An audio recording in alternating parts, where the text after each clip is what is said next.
PhD में आपका इस्तकबाल। मैं हूं आपके साथ आपका मेजबान रहीम अहमद खान। पंजाब, हरियाणा और दिल्ली की तमाम बड़ी खबरों पर डालेंगे नजर। आगाज हेडलाइंस के साथ करेंगे।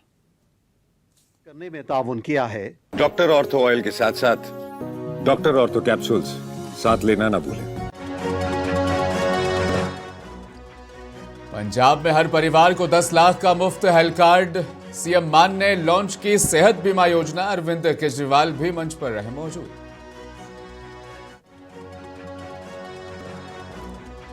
देश के मजदूरों एक हो जाओ वरना अधिकार चुन जाएंगे। राहुल गांधी का मोदी सरकार पर तीखा तंज। मनरेगा खत्म करने की साजिश का लगाया इल्जाम। सिख विरोधी दंगे में पूर्व कांग्रेस नेता सज्जन कुमार बरी। राउज एवेन्यू कोर्ट के फैसले से परिवार हुआ नाराज। हाई कोर्ट में चुनौती देने का किया ऐलान। धर्म की आड़ में सनातन को बदनाम करने की साजिश। शंकराचार्य विवाद पर सोनीपत में गरजे सीएम योगी आदित्यनाथ।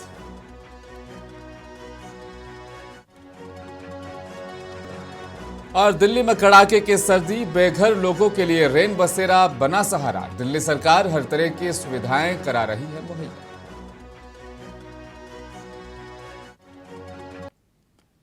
और पंजाब में आज एक ऐतिहासिक योजना का आगाज शुरुआत की गई है। पंजाब में मुख्यमंत्री स्वास्थ्य सेहत बीमा योजना शुरू कर दिया गया है।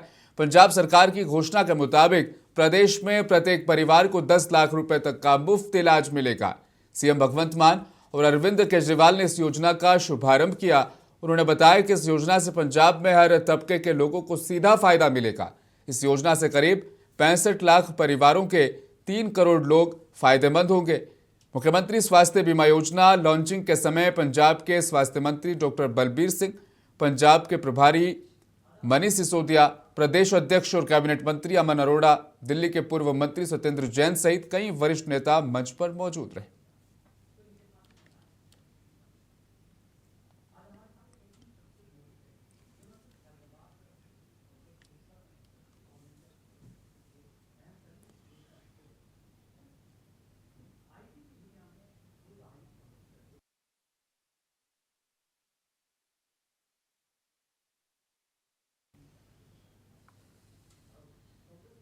इस दौरान अरविंद केजरीवाल ने कहा कि जो स्वास्थ्य योजना आज शुरू हुई है वह दरअसल 1950 में ही हो जानी चाहिए थी। पिछले 4 साल में पंजाब में जितने काम हुए वे इतिहास में दर्ज होने लायक है।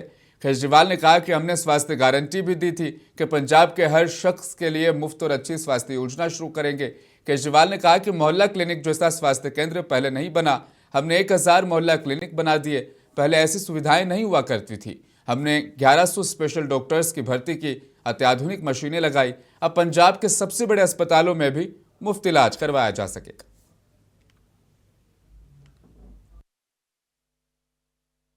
दोस्तों, आज पूरे देश के लिए, पंजाब के लिए नहीं पूरे देश के लिए एक बड़ा ऐतिहासिक मौका है जो आज पंजाब में होने जा रहा है। यह शायद 1950 में हो जाना चाहिए था। जितने लोगों ने स्वतंत्रता के लिए लड़ाई लड़ी, उन लोगों ने इसलिए लड़ाई नहीं लड़ी थी कि एक दिन अंग्रेज चले जाएंगे और हमारी सरकार बनेगी, लेकिन हमारी सरकारें हमारे लिए कुछ करेंगी नहीं। 75 साल में इतनी सरकारें आई, इतनी सरकारें गई, लेकिन किसी ने भी लोगों का ख्याल नहीं रखा। बड़ी बड़ी बातें जरूर की, लोगों का ख्याल नहीं रखा। अगर पंजाब का ही उदाहरण लें, एक दौर था जब पंजाब में जबरदस्त आतंकवाद था और उसके बाद दौर आया जब पंजाब में नशा ही नशा था। लेकिन कहते हैं ना कि हर चीज का टाइम आता है। अब पिछले 4 साल से जो दौर चल रहा है पंजाब के अंदर, मैं समझता हूं कि यह दौर एक तरह से सुनहरे अक्षरों में लिखा जाएगा पंजाब के इतिहास में और देश के इतिहास में। तो पंजाब के लोगों को आज से 10 लाख रुपए तक का फ्री इलाज मिलेगा। मोहाली में सीएम भगवंत मान के साथ आम आदमी पार्टी के सुप्रीमो अरविंद केजरीवाल ने मुख्यमंत्री सेहत बीमा योजना की शुरुआत की। सरकार का कहना है कि इस स्कीम में हर तरह का खर्च शामिल होगा। तो वहीं पंजाब सरकार में मंत्री हरपाल सिंह चीमा ने इसे अब तक के सबसे बेस्ट स्कीम करार दिया है। मुख्यमंत्री सेहत योजना का आज से शुरुआत हो रही है और 10 लाख तक का 10 लाख रुपए तक का हर लोगों का, हरेक जो पंजाब का एवरी रेजिडेंट जो पंजाब का है उसका इलाज जो है मुफ्त होगा। मैं समझता हूँ पंजाब के लोगों के लिए आज एक बहुत ही बड़ी खबर है ये उनके लिए, क्योंकि मैं तो यही अरदास करता हूँ कोई बीमार ना हो, पर लेकिन यदि कोई गरीब अमीर कोई भी बीमार पड़ जाए तो उसके लिए पंजाब सरकार 10 लाख रुपए अपनी तरफ से देगी। मुख्यमंत्री सेहत बीमा योजना के लॉन्चिंग प्रोग्राम से खिताब करते हुए पंजाब के सीएम भगवंत मान ने कहा, पंजाब के लोगों का ख्याल रखने के लिए अब उनकी अपनी सरकार मौजूद है। क्या कुछ कहा सीएम मान ने, सुनिए आप भी। एक ਇਹੋ जी स्कीम ਜਾਂ ਇਹੋ जी सहूलत कह लो ਇਹਨੂੰ ਜਿਹੜੀ ਹਰ ਇੱਕ ਘਰ ਨਾਲ ਜੁੜੀ ਹੋਈ ਹੈ ਔਰ ਮਿਲ ਵੀ ਹਰ ਇੱਕ ਘਰ ਨੂੰ ਹੀ ਰਹੀ ਹੈ। ਇਹਦੇ 'ਚ ਕੋਈ ਘਰ ਛੱਡਿਆ ਨਹੀਂ, ਇਹਦੇ 'ਚ ਕੋਈ ਹਰਾ ਕਾਰਡ ਨੀਲਾ ਕਾਰਡ ਪੀਲਾ ਕਾਰਡ ਨਹੀਂ। ਸਿਹਤ ਜਿਹੜੀ ਹੈ परमात्मा ਦੇ ਹੱਥ ਹੈ। ਪਹਿਲਾਂ ਤਾਂ ਦੁਆ ਕਰਦੇ ਆਂ, ਅਰਦਾਸ ਕਰਦੇ ਆਂ ਕਿ ਤੰਦਰੁਸਤ ਰਹਿਣ ਸਾਡੇ ਪੰਜਾਬੀ ਸਾਰੇ, ਪਰ ਜੇ ਕੋਈ ਦਿੱਕਤ ਆ ਜੇ ਤਾਂ ਉਹਨਾਂ ਕੋਲੇ ਇੰਨੀ ਕੁ ਤਾਂ ਹਿੰਮਤ, ਉਹਨਾਂ ਦੀ ਜੇਬ ਦਾ ਜਿਹੜਾ ਇੰਨਾ ਕੁ ਤਾਂ ਖਰਚਾ ਜਿਹੜਾ ਉਹਨਾਂ ਨੂੰ ਇਹ ਹੋਵੇ ਕਿ ਕੋਈ ਨਹੀਂ, ਕੋਈ ਤਾਂ ਹੈਗਾ ਸਾਡੇ ਲਈ ਫਿਰ ਜਿਹੜਾ ਸਾਨੂੰ ਇਸ ਬਿਮਾਰੀ ਚੋਂ ਕੱਢ ਲੂਗਾ, ਜਾਂ ਕੋਈ ਪੈਸੇ ਦੀ ਚਿੰਤਾ ਨਹੀਂ ਹੋਣੀ ਚਾਹੀਦੀ। ਮੈਂ ਬਹੁਤ ਸਾਰੇ ਘਰਾਂ ਨੂੰ, ਕਿਉਂਕਿ ਮੈਂ ਕਲਾਕਾਰੀ ਜੀਵਨ 'ਚ ਵੀ ਵੈਸੇ ਵੀ ਮਾਲਵੇ ਦੇ ਪਿੰਡਾਂ 'ਚ ਜਿਹੜੇ ਜੰਮੇ ਹੁੰਦੇ ਆ ਉਹਨਾਂ ਨੂੰ ਰਿਸ਼ਤੇਦਾਰੀਆਂ ਦੋਸਤਾਂ ਮਿੱਤਰਾਂ ਸਾਰਾ ਪਤਾ ਹੀ ਰਹਿੰਦਾ।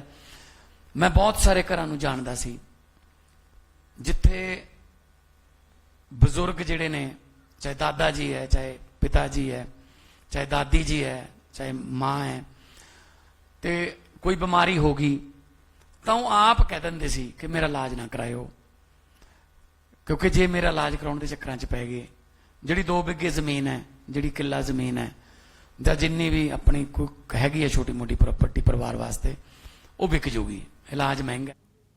कांग्रेस नेता और leader of opposition Rahul Gandhi ने आज केंद्र सरकार पर बड़ा हमला बोला। उन्होंने कहा कि सरकार जिस तरह से मनरेगा को खत्म करने की दिशा में आगे बढ़ रही है वह बिल्कुल वैसा ही है जैसा पहले 3 काले कृषि कानून लाए गए थे। उन्होंने गरीबों और मजदूरों से अपील की कि वे एकजुट होकर सरकार की साजिश का विरोध करें और अपने अधिकारों की हिफाजत करें। इसमें लोगों की आवाज थी, मजदूरों की आवाज थी, रिस्पेक्ट थी, और सबसे जरूरी अधिकार शब्द।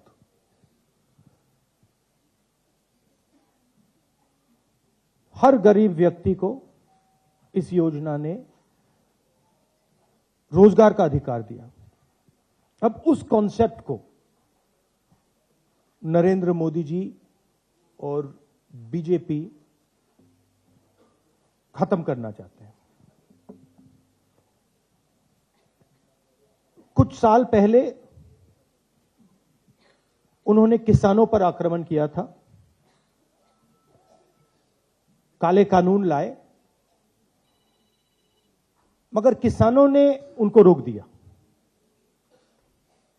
मुझे याद है पार्लियामेंट में और सड़कों पे किसानों ने नरेंद्र मोदी पर दबाव डालकर, हम सब ने नरेंद्र मोदी और सरकार पर दबाव डालकर उस कानून को, उन कानूनों को रद्द कर दिया। अब वही कॉन्सेप्ट जो इन्होंने किसानों के साथ किया था, अब वो मजदूरों के साथ करने की कोशिश कर रहे हैं। आइडिया है कि दिल्ली की सरकार डिसाइड करेगी कहां जाएगा पैसा, कितना पैसा जाएगा, कौन सी स्टेट को मिलेगा, कौन सी डिस्ट्रिक्ट्स को मिलेगा। बीजेपी वाले स्टेट्स को ज्यादा पैसा जाएगा, ऑपोजिशन वाले स्टेट्स को कम जाएगा, और वो डिसाइड करेंगे किसको किस तरीके की मजदूरी चाहिए और वो इंप्लीमेंट करेंगे। तो दिल्ली में जारी कांग्रेस का मनरेगा बचाओ संग्राम के तहत कांग्रेस प्रेसिडेंट मल्लिकार्जुन खड़गे ने भी मौजूदा हुकूमत पर इल्जाम लगाया कि सरकार का मनरेगा को निरस्त करना महात्मा गांधी के नाम को जनता के बीच से मिटाने का प्रयास है। उन्होंने कहा कि उनकी पार्टी संसद के आगामी बजट सत्र में संसद में इस मुद्दे को मजबूती से उठाएगी। हमारी लड़ाई बड़ी लंबी है। ये लड़ाई कहीं एक जगह चुप बैठ के सत्याग्रह करके घर जाने का नहीं है, या स्लोगन देकर घर जाने का नहीं है। ये इतनी बड़ी लंबी लड़ाई है, जब तक नया कानून को वो वापस नहीं लेते, मनरेगा जैसे के वैसा नहीं रखते, तब तक हम लड़ते रहेंगे।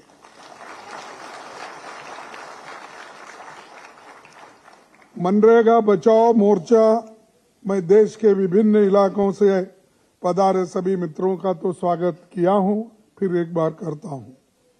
संसद के विंटर सेशन में मोदी सरकार ने मनरेगा को समाप्त कर नया कानून बनाया। अभी जो राहुल गांधी जी ने कहा तो वो कानून का नाम मेरे को भी नहीं आता बराबर, तो क्या क्या है। अरे हम तो महात्मा गांधी जी का नाम लेकर मनरेगा बनाए थे, तो इनको क्या रोग हो गया है कि वो मनरेगा के पीछे ही पड़े हैं। ग्रामीण भारत के गरीबों कमजोर तबकों पर हमला किया, जिसका देश भर में विरोध हो रहा है। जल्दी ही बजट सत्र शुरू होगा, जिसमें इस मसले को हम लड़ेंगे।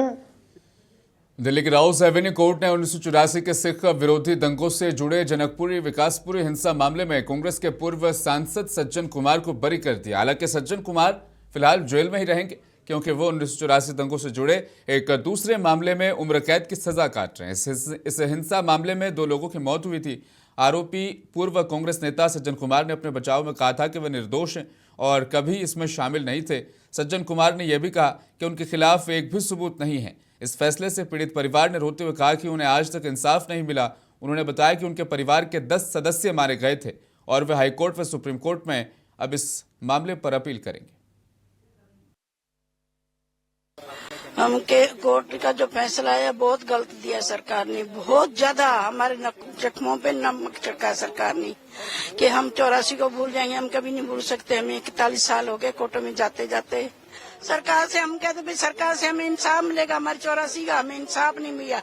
जज साहब ने दिता है राउस एवेन्यू कोर्ट च वो फैसला सुन के सानू बड़ा शौक लग्या है, क्योंकि जिस तरह साडे विटनेसां ने उत्थे बयान दर्ज कराए ने और क्रॉस किया है, बहुत वधिया ढंग नाल उन्होंने किया है और सानू उम्मीद सीगी कि इहनू सजा होएगी। See, today's judgment is very unfortunate. Like we were expecting at least a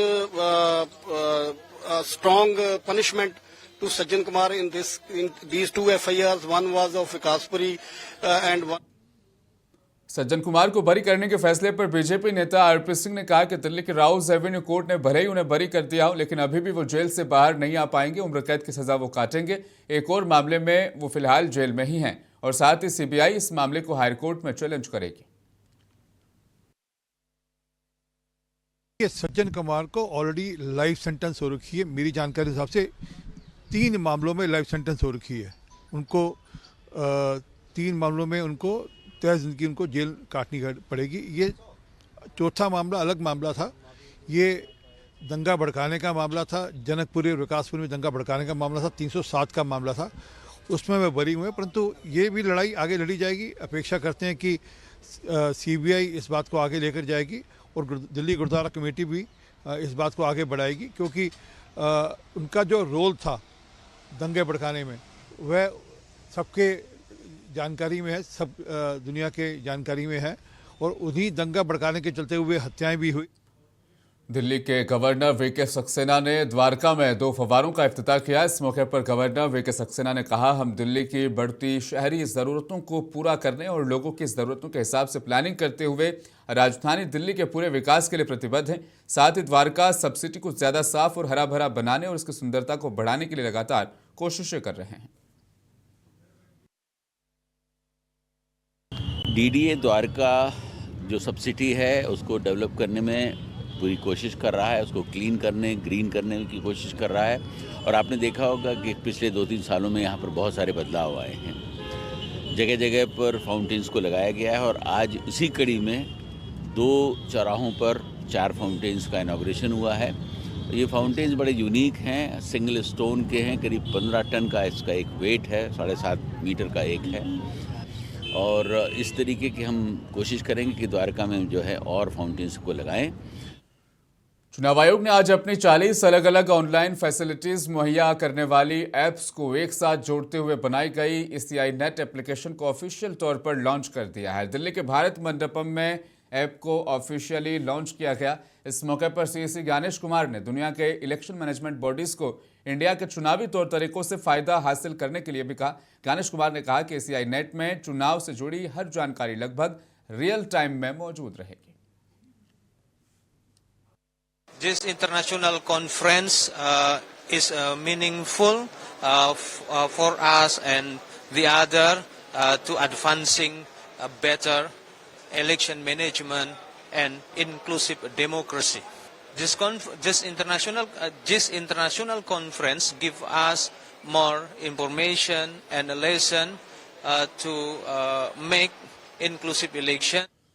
Punjab सरकार ने मुकम्मल तौर पर क्राइम के खात्मे के लिए पूरे स्टेट में ऑपरेशन प्रहार शुरू कर दिया, जिसमें 2000 से ज्यादा पुलिस टीमें रियासत पंजाब में छापेमारी कर रही है, जो विदेश में रहने वाले 60 गैंगस्टर के साथियों से जुड़े हैं। पंजाब पुलिस के DGP गौरव यादव ने कहा कि राज्य भर में छापेमारी की जा रही है और 72 घंटे तक चलने वाले इस ऑपरेशन में 12,000 पुलिस वाले शामिल हैं। उन्होंने कहा कि पुलिस के इस ऑपरेशन के तहत क्रिमिनल एक्टिविटीज में शामिल 60 गैंगस्टर्स के 1200 साथियों और उनके परिवारों के 600 मेंबर्स की पहचान की गई। इन गैंगस्टर्स में गोल्डी बराड़, रोहित गुदारा, अर्शदल्ला, हैरी चट्टा और हरविंदर सिंह संधू उर्फ रिंदा की गैंग्स शामिल हैं। पंजाब पुलिस की तरफ से ऑपरेशन प्रहार लॉन्च किया गया है, जिसका मकसद जो बाहर बैठे वांटेड क्रिमिनल्स हैं उनके एसोसिएट्स के खिलाफ कानून मुताबिक सख्त कार्रवाई करना और जो भी और भी वांटेड जो क्रिमिनल्स हैं उनके खिलाफ कानून मुताबिक सख्त से सख्त कार्रवाई करना है। उसके तहत ही मोगा ज़िले के अंदर लगभग 400 जवान, सारे SHO, यूनिट इंचार्जेस, सारे गेजेटेड ऑफिसर्स इस ऑपरेशंस में इन्वॉल्व हैं। और जो कल पंजाब पुलिस को बड़ी कामयाबी मिली है। दरअसल गुरदासपुर जिले में इलीगल आर्म ट्रैफिकिंग का खुलासा करते हुए पुलिस ने एक आरोपी को गिरफ्तार किया। आरोपी के कब्जे से 30 कैलिबर की 5 एडवांस PX-5 पिस्तौल और 7 मैगजीन बरामद की गई। इस ऑपरेशन की जानकारी DGP गौरव यादव ने सोशल मीडिया प्लेटफॉर्म X पर की।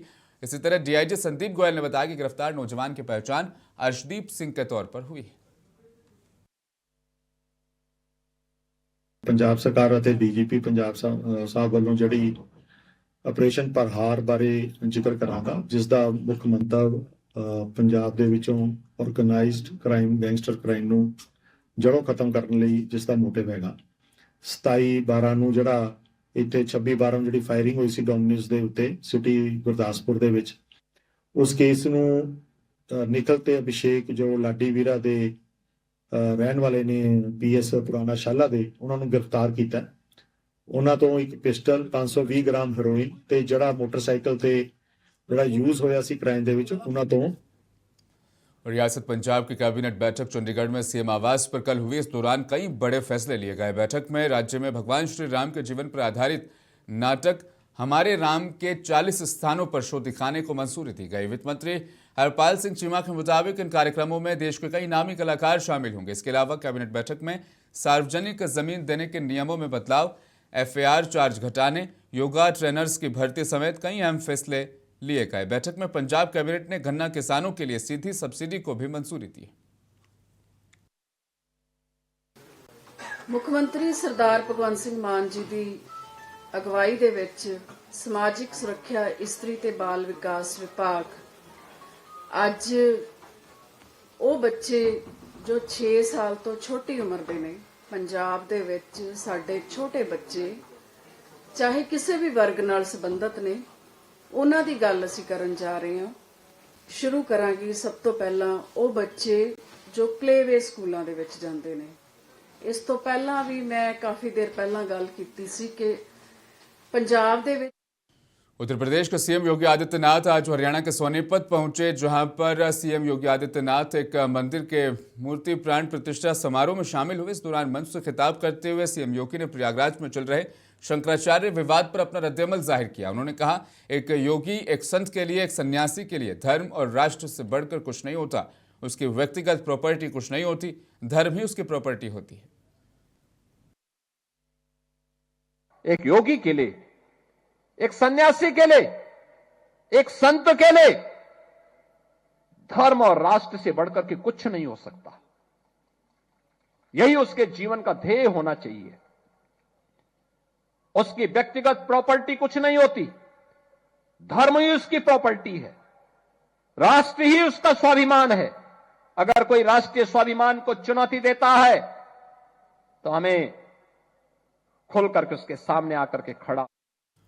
दिल्ली के मंगोलपुरी इलाके में बीती शाम में एक 23 साल युवक के चाकुओं से घोंटकर उसकी हत्या कर दी गई। ये वारदात एन ब्लॉक पार्क में हुई और पूरी घटना आसपास लगे सीसीटीवी में कैद हुई। प्रारंभिक जानकारी के मुताबिक 4 से 5 हमलावरों ने युवक पर ताबड़तोड़ चाकू से कई वार किए। घायल अवस्था में उसे संजय गांधी अस्पताल ले जाया गया, जहां डॉक्टर्स ने उसे मुर्दा करार दिया। जतिन और अक्कू भाई पे जैसे ही वो पार्क में एंट्री करी, उन्होंने ताबड़तोड़ चाकू चलाने चालू कर दिए। ये 5-6 जने थे, इन सब ने चाकू चलाने चालू कर दिए और सबके हाथ में 2-2 चाकू थे। और भी आए थे? हाँ, और 2-2 चाकू थे और इन सबको भेजने वाला एक आजाद नाम का बंदा है। ये सारे कितने लोग थे मारने वाले? ये 4-5 जने थे। राजधानी दिल्ली में आयोजित लैंडस्केप केरल एग्जीबिशन में 10 गैर मलयाली फोटोग्राफर्स के द्वारा खींची गई 100 तस्वीरों को दर्शाया गया। इन फोटोग्राफर्स ने केरल को एक अलग नजरिए से लोगों को दिखाने का काम किया। घने जंगलों, इबादतगाहों और सदियों पुरानी परंपराओं में अनकही कहानियों को खोजा। We are looking at a wide range of themes. We have photographers who still love the landscape, but we also have photographers who want to go after wildlife. And then you have a photographer like Manoj Arora who decides that I want to look at the heritage of Kerala. So he looks at architectural dimensions, and he also goes to a place like Arumula, and then he captures the mirror making process. Photographs are images into the soul, and this is all raw reflection of what Kerala stands for. And when you stand in front of it, it makes you pause. राजधानी दिल्ली में ठंड का प्रकोप बढ़ता जा रहा है। ऐसे में दिल्ली सरकार के द्वारा बेघर लोगों के लिए बनाए गए रेन बसेरा, जहां पर लोग रात गुजार रहे हैं। बेघर लोगों को 2 समय का खाना, रहने, सोने और ओढ़ने की पूरी व्यवस्था वहां की जाती है। ये कार्य डोसिप के अंतर्गत पूरे दिल्ली में किया जाता है। रेन बसेरा में खाने के लिए सुबह चाय के साथ बिस्किट और दोपहर में खाना और रात का खाना भी मुहैया करवाया जा रहा है। वहीं शाम होते ही चार्जेबल लाइट लगा दी जाती है। सेफ्टी मैनेजमेंट को देखते हुए फायर एक्सटिंग्विशर भी लगाए गए।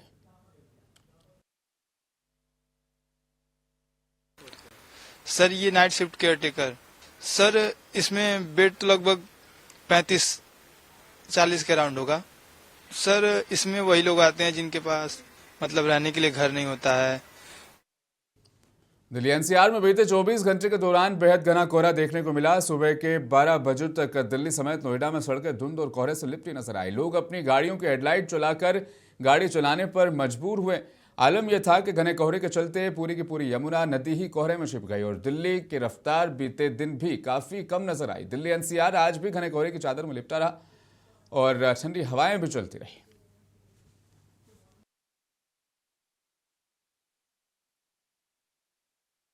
पंजाब, हरियाणा और दिल्ली की खबरों में फिलहाल बस इतना ही। आप बने रहें मुंसिफ टीवी के साथ और देखिए अगला प्रोग्राम बड़ी खबर।